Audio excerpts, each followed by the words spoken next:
kpfa.org, but feel free also to call, of course, 1-800-HEY-KPFA. Mark Matusik is a teacher, an Emersonian scholar, award-winning author, the founder of the Seekers Forum, an online community for self-inquiry and spiritual dialogue.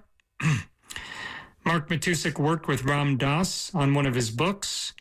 He is a co-founder of V-Men, the male arm of V-Day, Eve Ensler's movement to end violence against women and girls. He teaches courses in creativity and spiritual growth using a method he's developed called Writing to Awaken. Mark Matusik talking with me about all kinds of things, about what's under our control, about whether we can control our thoughts and emotions, about how we apply reason to our experiences, about what self-reliance means and requires, about whether we should trust our instincts. Think about asking for this hour's featured thank you gift or any thank you gift or no thank you gift by going to kpfa.org/donate if you like, or kpfa.org and click on the donate button, or by calling 1-800-439-5732, 1-800-HEY-KPFA. You heard Mark talk about solutions. KPFA is about solutions. It's also about the kind of critique and insight and commentary and analysis that leads to solutions. If you appreciate KPFA, if you appreciate this kind of information, if you like the offerings of philosophy and of ethics and of politics and of environment and of sociology and of anthropology and of language and of travel and of domestic and regional and national and international issues, if you like the music, if you like the culture on KPFA, we come to you several times a year and we ask for your support. 1-800-439-5732, 1-800-HEY-KPFA or kpfa.org. I want to thank some listeners. We'll get back to Mark Matusik shortly, so do not go away. Robert in Oakland called in with a pledge. Thank you very much. Anonymous in Palo Alto pledged online at kpfa.org. Thank you very much. Yen San in Redwood City called. Thank you very much. Yen San says, keep doing the good work, and your work is greatly appreciated. Thank you, Yen San. Constance in San Francisco called. 1-800-HEY KPFA. Thank you very much, Constance. Anonymous in Oakland pledged. Maria in San Rafael pledged. Thank you, Anonymous, who pledged via kpfa.org/donate. Maria made the call, 1-800-439-5732. Join these people.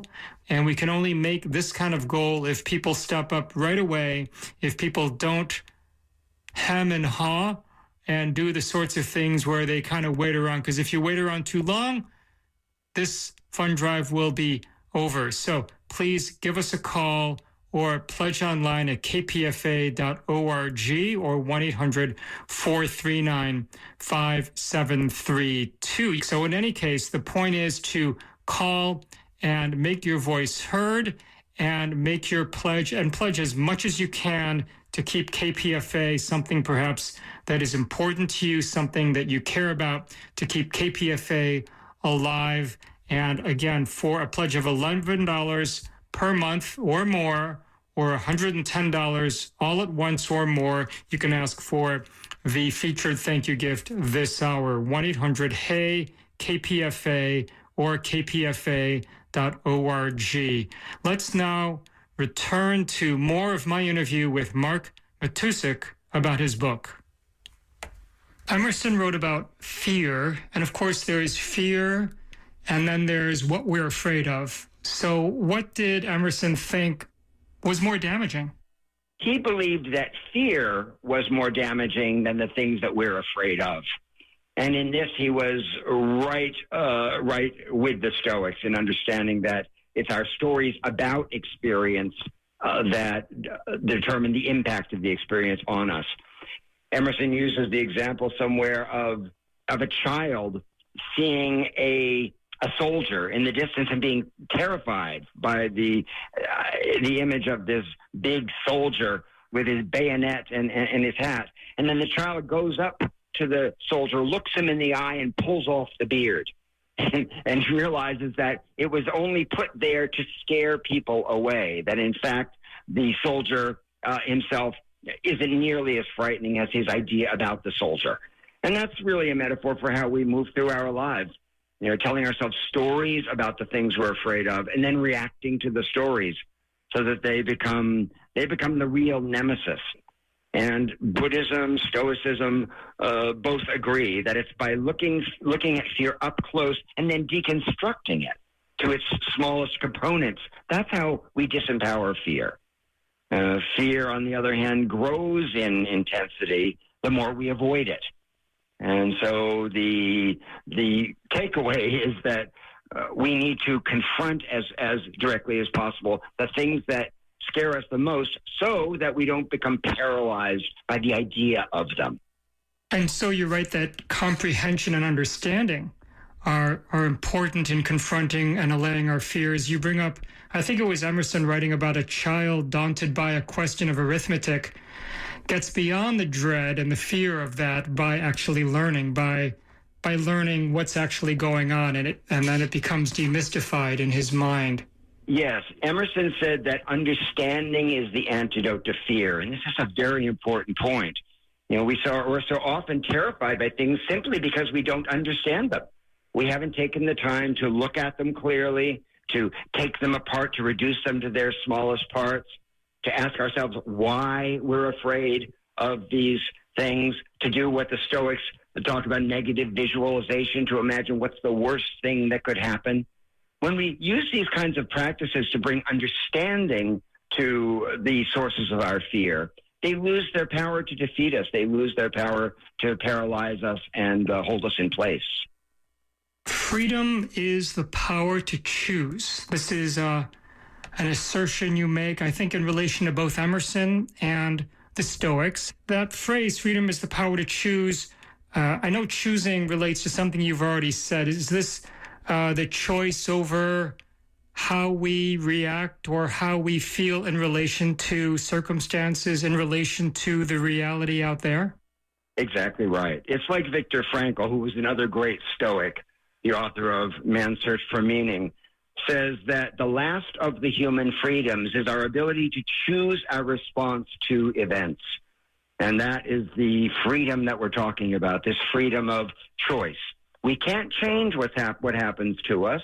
We can't stop bad things from happening to us, but we can absolutely modulate our responses to those bad experiences.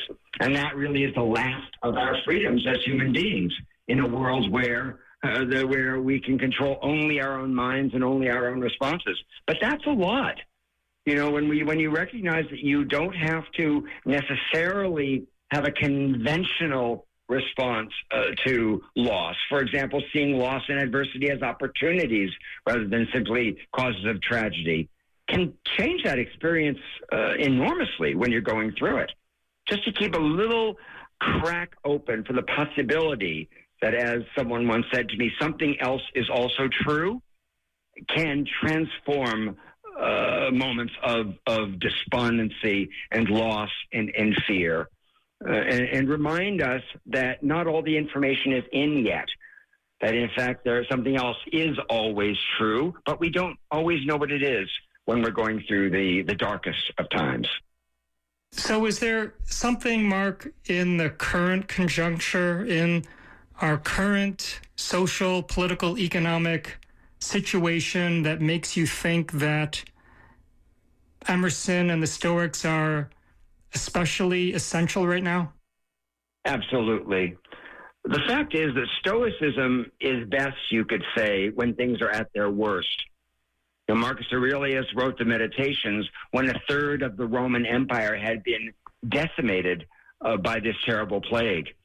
It's in times of greatest need that we need the sturdiest tools to help us through. And what's beautiful about Stoicism is that it is so inarguable. You know, it's much closer to cognitive behavioral therapy than it is to some metaphysics or some kind of abstract philosophy. It's absolutely practical. And so that's why people are gravitating towards Stoicism nowadays, because you can't argue with things like your perception determines your reality. Recognizing that you will die helps you appreciate the day.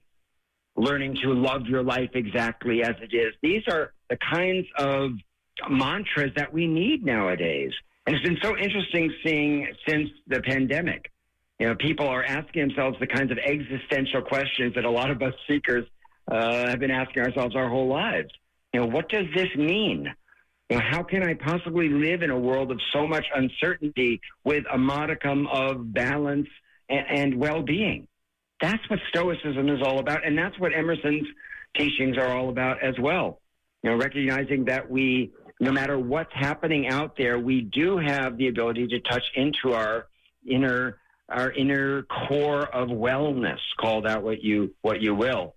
And knowing that can be life-saving, particularly in times like these when people are so confused and so desperate and feeling so demoralized. We can't move through this period without a spiritual solution.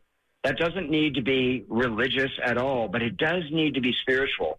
It does have to transcend the polarity of ego, the us versus them, the politics of this moment that have seeped into everything, need to be transcended for us to find a way through. And that's what Emerson's work is all about. Remember, of course, he was doing his work right around the time of the Civil War, a time when the young United States was being pulled apart. So it's in these times of great turmoil that this wisdom is most necessary and most helpful. Your book includes exercises, dozens of exercises organized around the lessons, the 12 lessons laid out in your book. Give us an example or two of the exercises included in Emerson, the Stoics, and Me. Sure. Well, I'll give you a couple. The first one is what they call otherizing. And that's when something is happening to you in your life that feels very painful or confusing. It's very helpful to imagine it as if it were happening to somebody else. So let's say you lose your job or your girlfriend leaves you. When you think about it happening to someone else, you notice it's not nearly as overwhelming and devastating as it is when we filter it through our own ego and get into feeling sorry for ourselves about it. So otherizing was one of the spiritual exercises that the Stoics recommended. And it helps a lot. Another one that helps a lot is negative visualization. When you're going through something difficult, imagine what's the worst thing that could happen and allow yourself to take the thought to its natural conclusion. And you'll feel so relieved when you dial it back and look at what's actually happening now. You'll see that it's not nearly as bad as it might be. Another aspect of negative visualization is when some bad things are happening, you can think about all the bad things that aren't happening. And that can also help to balance that out. And the last one I'd like to mention is turning the obstacle upside down, which is one of the great Stoic insights, that the obstacle itself becomes the way. You know, we tend to think that obstacles are things simply to be overcome, but what the Stoics teach us is that obstacles are there to be integrated. And that very often the problems that we're facing contain within themselves their own solutions. So that means bringing imagination, reframing the challenges in front of us, understanding that something else is also true. And I'm trying to imagine at a time of confrontation with pain what that other thing might be is enormously helpful when we're under the gun.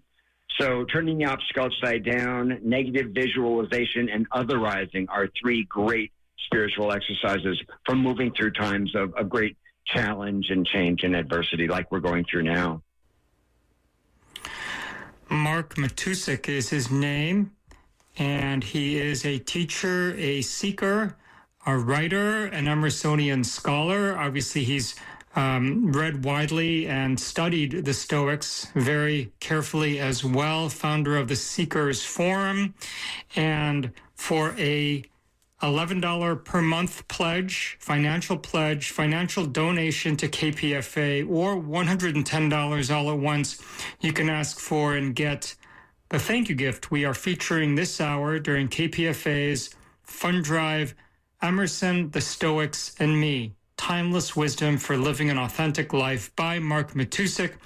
You can pledge online at kpfa.org, that's kpfa.org, and click on the donate button. Or you can call 1-800-439-5732, 1-800-HEY, H-E-Y, not H-A-Y, 1-800-HEY-KPFA. You're calling out to us. You're saying, hey, KPFA, I like what you're doing. I like what you're presenting. I like what you're producing. I like who you're interviewing. I like the insights I get from KPFA, maybe multiple times a day, or multiple times a week, or many, many times a month, or hundreds of times a year, or thousands of times since I began listening to KPFA. You're saying, hey, KPFA, I like it. I want it to continue. And again, we have this thank you gift, this featured thank you gift this hour for an $11 per month pledge, or $110 all at once. Already today, many thank you gifts have been offered on various KPFA programs. You can go to kpfa.org, click on the donate button, and you can see all the different thank you gifts on offer. In fact, you can even call the number 1-800-439-5732 and talk to the person who can answer your questions about what was offered last hour or the thing that intrigued you a few hours ago. So you can get your questions answered either online or from a real person. The important thing is to make that call, to make that pledge, to make that donation, and to I guess maybe in the sense of Mark Matusik, what he was saying, feeling a bit of power again, because you do have the power of what you want to do with money that you can afford to give to something like KPFA. You do have the ability to make choices, to take action, to take the initiative, to step up for a friend, to donate to something maybe you cherish. You do have that freedom and that power, and we are asking you to exercise that choice right now. Exercise that freedom. We are asking you to voluntarily come forward. We're not coercing you. I love the fact that we don't bill you. We don't say, okay, you listened to KPFA, 20 hours over the last 2 weeks. You owe us this. No, you are being asked politely to give what you can in a sort of give and take thing. That's what community radio is, right? You give, you take, we give, and we take. It's a reciprocal thing. It's a web of reciprocity is what the ecological thinkers and many others besides like to call it. A web of reciprocity. It is a web of solidarity. It's a web of mutuality. This is mutual aid, right? We're helping you, and you are helping us, hopefully, several times a year, once every 3 years, whatever you're comfortable with. We are trying to make our goal. Our goal is hundreds of thousands of dollars, and you can help get us there. We're not asking for one person to give everything, and we wouldn't want one person. We'd be elated if somebody gave the total fund drive goal, every fund drive. But in a sense, we wouldn't, would we? Because it's a collective effort. This is about the collective. This is about the community coming together. This is about people doing what they can, chipping in how they can, and collaborating in a beautiful way, just like we collaborate with you when we think about what you folks, you listeners out there via KPFA or kpfa.org want to hear. 1-800-439-5732, 1-800-439-5732, 1-800-HEY-KPFA. Yeah, that you'll never forget that. Or kpfa.org. I want to thank Anonymous in San Francisco, who made a generous pledge via kpfa.org. Sherry in Sebastopol also made a nice pledge. Thank you. I believe Sherry called into our call center, 1-800-HEY-KPFA, and her comment is looking forward for the book. Robert, when he gave, his comment was very honored to be able to do this, to give to KPFA. Very honored to be able to do this and keep up the good work. You can have a comment delivered to our screens right here at KPFA when you pledge online via kpfa.org or over the phone, 1-800-HEY-KPFA. You send us a message when you give us some money, and you can also give us a message by simply telling the person who answers the phone, I want this to be shown on the screen of the person, of the producer, of the programmer. You can also do it via kpfa.org and click on the donate button. Other comments from listeners today, people who have subscribed to KPFA, who've listened and donate to KPFA. Every time I learned so much, says Constance. Joe, keep up the fantastic work. William loves Liam's East Bay Yesterday program. I love KPFA, says Anonymous in Walnut Creek. I appreciate all the knowledge that they spread, that KPFA spreads. Dwayne and Merced made that pledge. Jennifer in Santa Rosa, California. I am so glad for you, presumably because we were doing well that hour.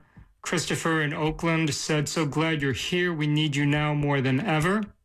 Maybe you agree with Christopher and you want to pledge along with Christopher. Beth, thank you for the excellent coverage for these important matters. David in Sebastopol said, Sebastopol is with KPFA and Against the Grain, a program I happen to know very well. Daryl in Piedmont pledged by phone. Thank you for that very generous pledge, Daryl. I love the programs.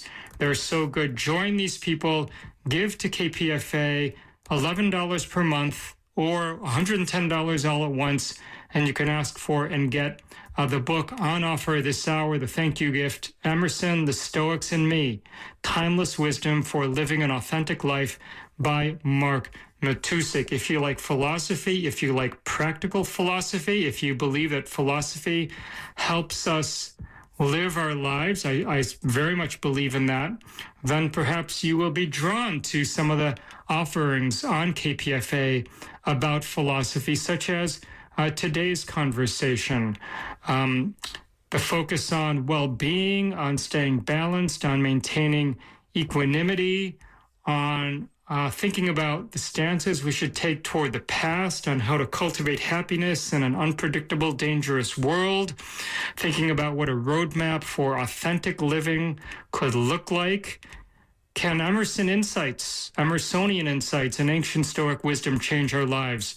Mark Matusik writes that those ideas changed his life. I'm CS. I'm your host this hour on special KPFA Fund Drive programming. We've only got 6 minutes, less than 6 minutes of this hour to play our part, to do our part, to contribute to the overall total, trying to get to our fund drive goal. You can help us do that. You can help us make our goal. You can bring us ever closer to that goal.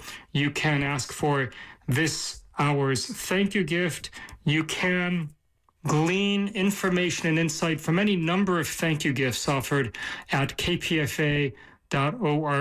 All kinds of thank you gifts, a lot of KPFA items, KPFA apparel, caps, water bottles, I believe, other kinds of things. There's books, there's music, there's swag, there are experiences. Check out kpfa.org and pledge. And then if you don't ask for a thank you gift, even better for us, because then we don't have to pay someone to, purchase the item and then have it shipped to you. That takes some cost and some effort. We are more than happy to do that if that is what you want. But if you want all of your funds to go to KPFA directly, then just don't ask for a thank you gift. It's whatever you like. I would like to say that when you give to KPFA, you get all the time. You see what happens to your money with you. Turn on KPFA and you get the satisfaction of knowing that what you have done by giving to KPFA not only helps what's on the air, but helps make possible what's on the air. You also, when you give, you also help KPFA get to people who can't afford to give or who can't afford to give a lot to KPFA. You help people like that who are maybe not in as fortunate economic circumstances as you are to benefit from KPFA. And what could be better than that? To help KPFA and to help fellow listeners as well. 800-439-5732, 800-439-KPFA, 800-HEY-KPFA, or kpfa.org. We are passing the hat. If you were in a park and we were doing this live and we passed the hat and said, will you put some money in? If you care about KPFA, if you care about what this station is doing, what we are doing up here on stage, I bet many of you would put money in the hat. We are asking you to do that, to put money in our hat, in our virtual hat, kpfa.org/donate, or KPFA, or 1-800-HEY-KPFA. Think about what you pay for other sources of information, TV, cable TV, newspaper subscriptions, Substacks, online subscriptions, all kinds of things. Think about what you pay and think about making a gift, making a donation, and giving back to KPFA. Not just giving to KPFA, but giving back to KPFA. Still no underwriting ads. There is a special urgency because we have a special need for listener support. We have decided to go with just our listeners, not with big foundations, not with venture capital firms, not with temp agencies, not with all these kinds of sponsors, let's put it, of big public radio. We've decided to go without that. You don't hear that at the end of each hour. We are asking you to support KPFA.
The stakes couldn't be higher.